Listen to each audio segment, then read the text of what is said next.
Welcome to SportsBeat KC, the Kansas City Star's daily sports podcast. It's Wednesday, October 20th, and I'm Blair Kirchhoff.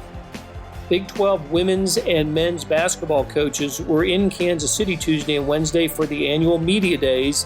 We met at T-Mobile Center. The last time we had one of these, the building was known as Sprint Center. All the league coaches and a couple of players from the schools were here to discuss the upcoming season and more. And on today's show, you'll hear from three men's coaches.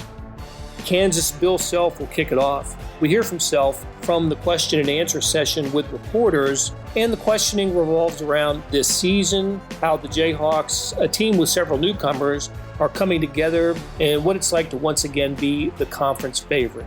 In this setting, Self wasn't asked about the ongoing NCAA investigation into the basketball program.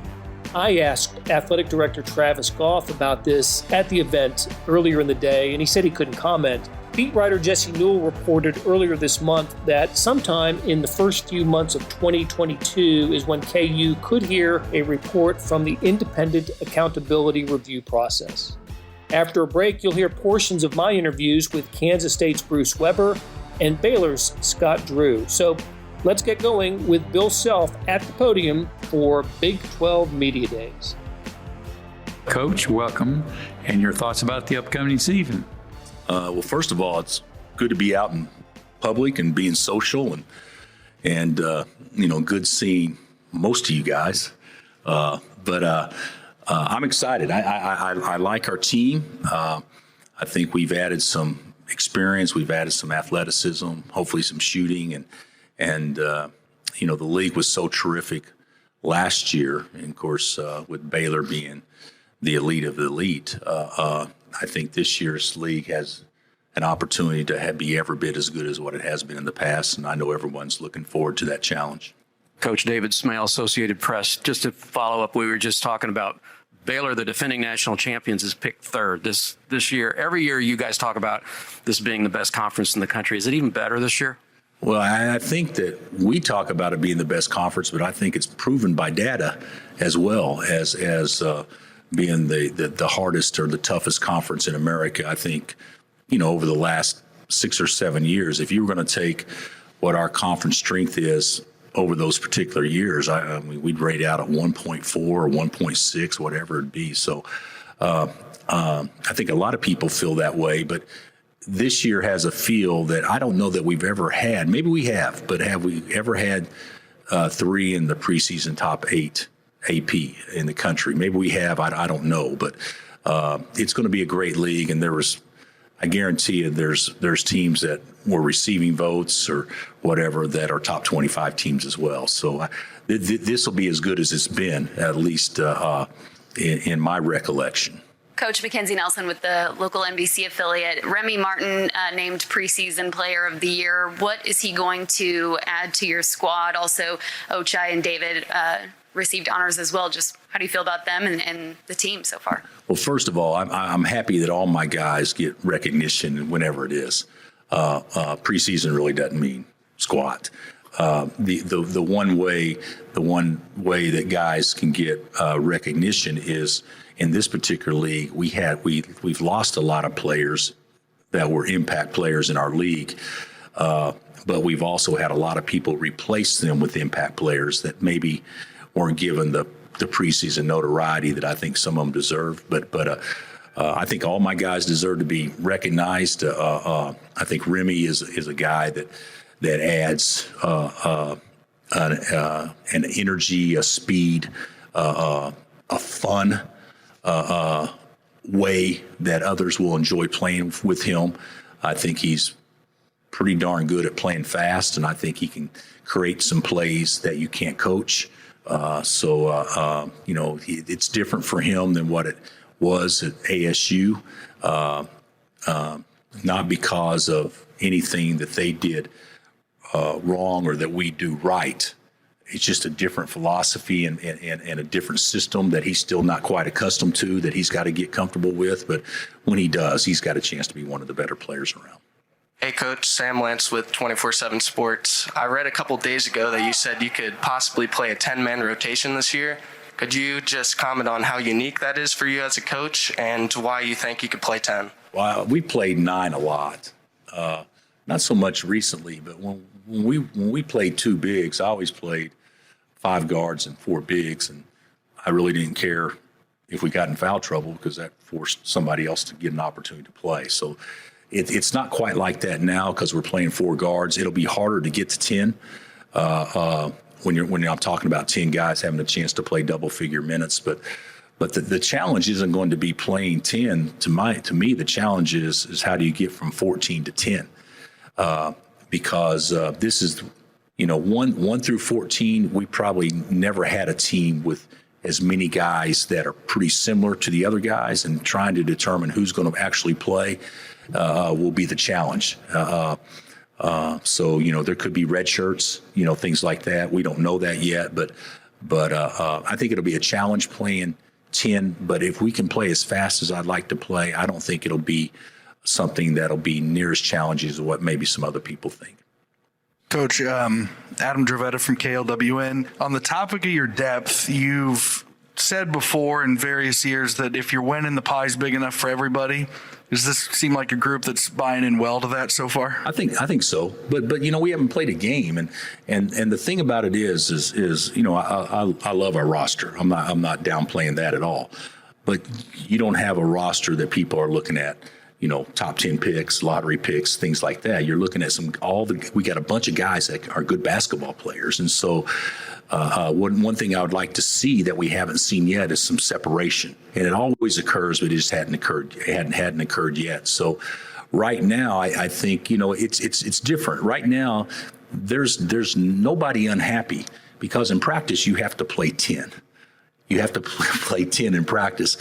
And then sometimes the people that are on the court in practice, they just feel like, well, that's just the way it will be in a game. But in a game, you can only play 5. And so I still think we have to probably get into the season to see how all that'll play out. But if we don't have that mentality that, we put winning first, and if we win enough, we'll all benefit from it. If we don't have that mentality, then this team won't be as good as it can be. And all of our best teams in the past have always had that mentality. Just wanted to ask, you guys have been named, the team to beat. Does that add any extra pressure to your team as you enter the season? We've heard you say before that, rankings preseason doesn't really matter until we get closer to tournament time. But do you feel any added pressure? No. We've been picked fairly high most years, and so I think from a staff standpoint, it doesn't really mean much at all. I would say this: I would rather be picked high than not picked high. But the reality of it is right now it's a coin flip. How do you know how quickly teams with so many newcomers are going to gel together? So everybody, to me, looks good on paper, and we probably look as good as anybody on paper because we return guys, where most of the other programs don't return as many guys. So it doesn't mean anything to me. But I think when you play at Kansas and you coach in this league, pressure is something that's usually good. If you can't deal with that type of pressure, then you're probably not going to be able to deal with real pressure later on. Hi, Coach Jordan from the NBC affiliate in town. What was it like having Allen Fieldhouse really packed with fans at late night? Since you said this past summer to me that it was really hard on your players not having, Allen Fieldhouse what it should be, which is full of fans. Unless you're a junior, unless you're Christian Brown's age, nobody's felt what it's like to play Kansas. You end the season in the pandemic year, ranked number 1. You have momentum going into the next year, and then the next year obviously didn't play out probably the way we had hoped, nor was it near as much fun. And then you recruit a recruiting class, so we got 8 newcomers, and none of them have felt what it's like to play at Kansas, and none of them visited.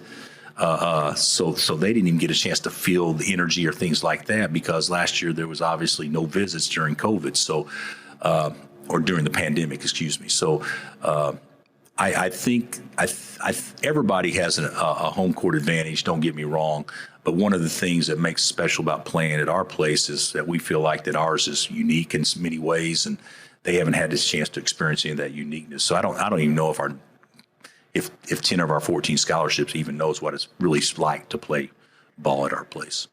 Conversely, what's it going to be like for players who have never had to play at Allen Fieldhouse wearing the wrong jersey? Well, first of all, I think that one of the things about playing in a hostile environment that's full, it brings the best out in your opponents too. If you were to ask any of our guys, if when we go on the road, would you rather play in a packed house that's juiced against a good team, or you'd rather play somewhere where we have to generate our own energy? Everyone would say, let's go to the packed place. So I think sometimes the home court advantage is definitely a home court advantage, but the home court advantage many times brings out the best in opponents as well. Hey, Bill, Chip Brown with Horns 24/7. Just want to get your thoughts on Beard at Texas and what he was able to do in terms of attracting the transfers. Well, I mean, Chris walked into, of course, he's done an unbelievable job, and he's a friend. So I've known him for a lot of years, going way back to his Fort Scott days, and I was at Tulsa.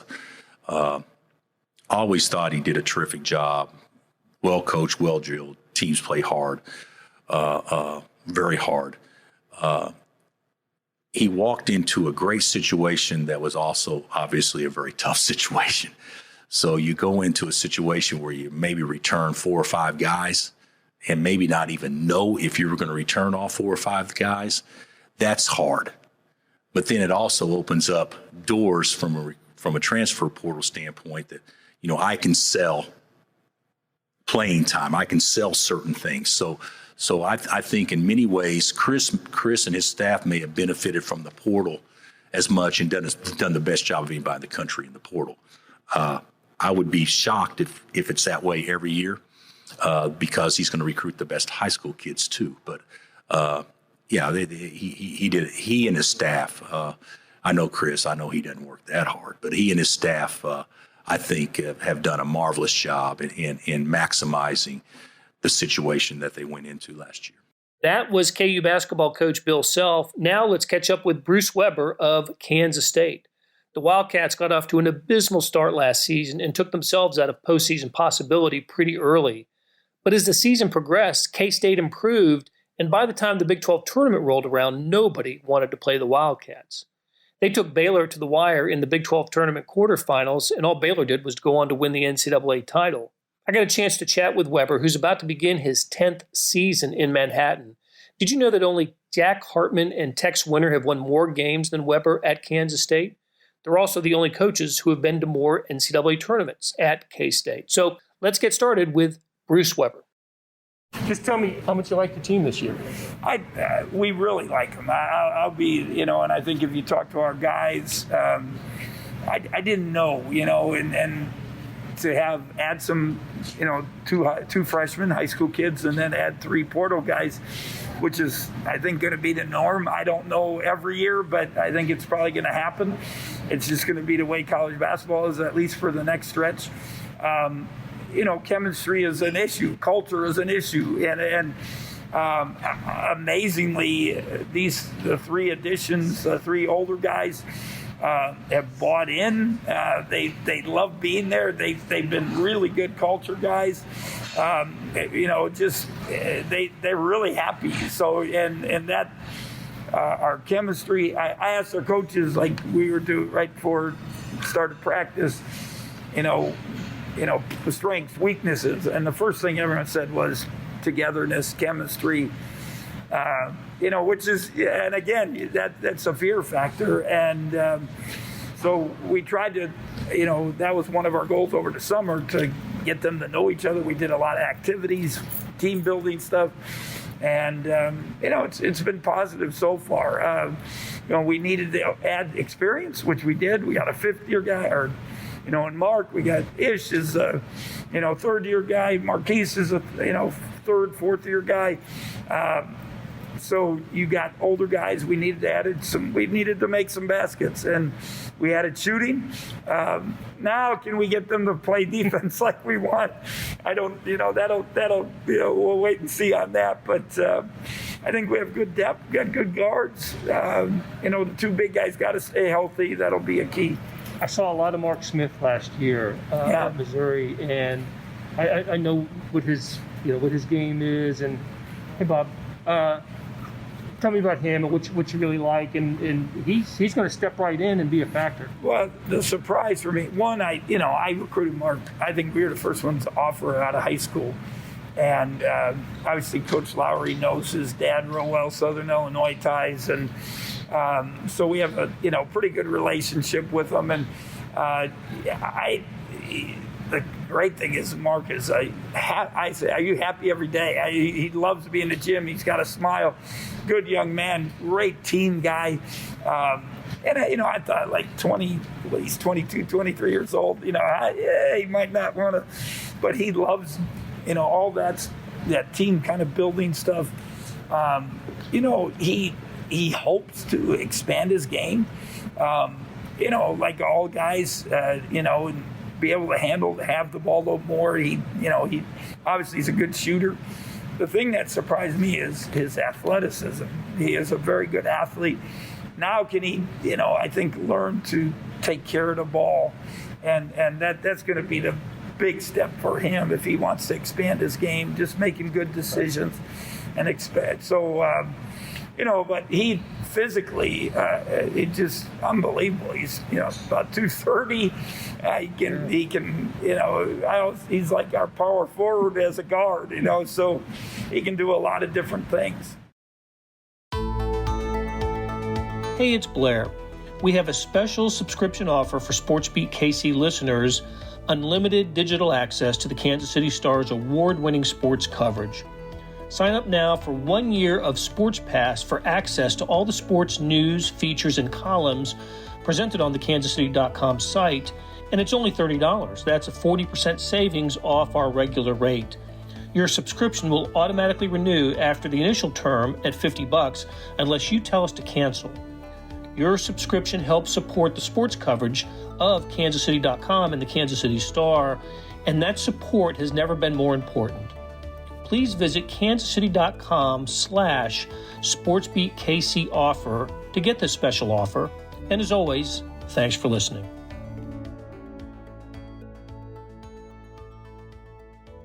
I know that expansion is going to be a big topic here today. Big 12 is going to lose 2. They're going to bring in 4. The 4 they're bringing in, at least 3 of them I know, historically strong, currently strong, and the 4th one is been in the NCAA tournament the last couple of years. Yes. So this league's going to get even better, isn't it? Yeah, it is. And I don't know if it's better, but first of all, it's a really good league, and I don't think we get the credit nationally that we should. And you lose 2, and in recruiting, for 2-3 months there, we were getting killed. But I kept telling them, who's won the league? Texas hasn't won the league in the last 10. Oklahoma hasn't won the league in the last 10. The ones that have won the league, from Kansas to ourselves to Texas Tech to Baylor, they're all still there. So the main group is there. So, so I think, we had a good base. I'm happy we stayed together. But as you said, they added some pretty good teams, and they needed population base. They needed viewership, and I think that hopefully for the future for a contract, it's a real positive thing. It's been a couple down years. Last year, a down year for the program. It's going to be tough just with 3 in the top 10 already this year, just to because that's what this league is.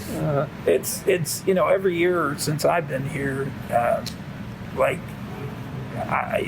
you always say, can it be better? You keep thinking it can't, but it seems to be, and you have teams in and out, move with. I think ironically, we beat Baylor 5-6 times in a row. Now they beat us 5 times in a row or whatever. So, you have your flows, one way or the other. And, 2 years ago, we were a handful of points away from, and we should have been better. We, it easily could have been an NIT team and maybe an NCAA team. But, last year, it was what it was. It was surviving. It was, regrouping, rebuilding, and again, to our kids' credit, they, we were pretty good at the end. And early in the season, some media guy asked me, he said, "It looks like you haven't practiced." And I said, we haven't. And I said, you can't, if you don't have guys in the gym, you can't practice. And we had guys play their first Division I game with, 3-4 practices. And you can't, and then, we end up playing Drake and Colorado, 2 NCAA teams right off the bat. It didn't help us either. And we had to learn. But, again, our guys were resilient. They listened. They got better. And we had a great, for us to finish like we did, for the guys to feel good, for the guys to, to have the spring, summer, and fall that they had, I feel pretty good about it. But we just, we're going to have to do it on the court. I was here when you pushed the team that went on to win the national championship to the last minute. Yes. And all they did was, roll through the national championship. Yeah, and I, we joked all summer. The first time Baylor beat us by infinity. The second time they beat us by infinity plus, if there is such a thing. And the last game, it was Nigel has the ball and it's a 1-possession game and he thinks he's going to get fouled and he launches one up there. I don't know what the heck, but, so, you think of that improvement. Now, obviously, they went through no practice, COVID, but, our guys made improvement. And now you got to remember, they didn't play the day before. We played 12 hours before that and then had to come back and play another game. So, again, beating Oklahoma, beating TCU twice, beating Iowa State, feeling good about ourselves. A lot of positives, but again, we're going to have to do it on the court. That was K-State coach Bruce Weber. Let's wrap up today's visit to Big 12 Media Days at T-Mobile Center with a portion of my conversation with Baylor's Scott Drew. He arrived in the Big 12 the same year as Bill Self, 2003, but under entirely different circumstances. Baylor was in the process of getting crushed by the NCAA for multiple infractions by the previous regime. And in Drew's third year, the team was banned from playing non-conference games. But through excellent recruiting and coaching, Drew and Baylor quickly rose through the ranks. They made the NCAA tournament in 2008 and the regional finals in 2010 and 2012. Last season, Baylor won it all. The Bears joined Kansas as the only Big 12 teams to win NCAA men's titles, and I started off our conversation by asking Drew what life has been like since beating Gonzaga in April. I just want to know what life is like as a national champion, man. I recommend it for everybody. So it is a blessing. It's a great platform and opportunity to just talk about what your players achieved, the programs achieved, give your fans in Central Texas and the state of Texas a chance to brag and feel good about winning the championship, because it's so hard to do in any sport. And at the same time, it does make life a lot busier because there are opportunities you want to take advantage of. But we call those championship problems. So those are good problems to have. And our staff's done a tremendous job in taking full advantage of those opportunities to talk about our players.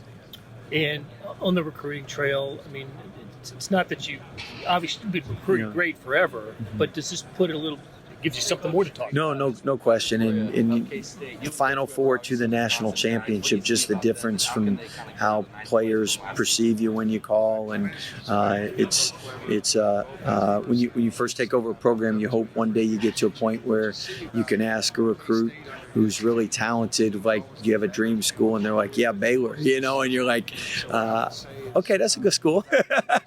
So that's really neat to see the evolution and just see how young people really admire the players we've had and what they've achieved.